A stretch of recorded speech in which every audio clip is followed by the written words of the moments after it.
Welcome to Man Does Tech, where I solve the problems you didn't even know you had. You begin by opening your Roblox account settings because changing the passkey requires confirmed identity. Once in, navigate directly to security.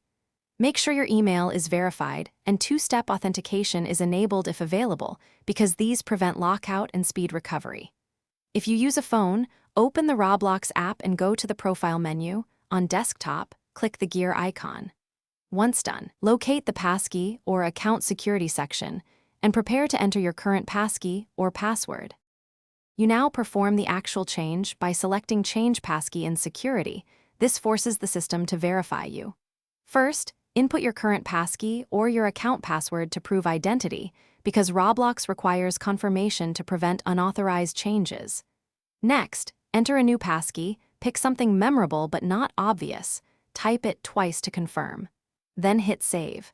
Make sure to complete any additional verification, like a confirmation code, sent to your email or two-step authentication prompt, so the change registers. You finish by testing the new passkey. Log out and sign back in, or use a feature that prompts the passkey to confirm it works. If the new passkey fails or you get locked out, immediately use the email recovery or reset your account password, because those are the fastest self-service options. If automated recovery doesn't help, gather proof of ownership, transaction ID, previous passwords, email access, and contact Roblox support. This troubleshooting step helps restore access without losing progress or purchases.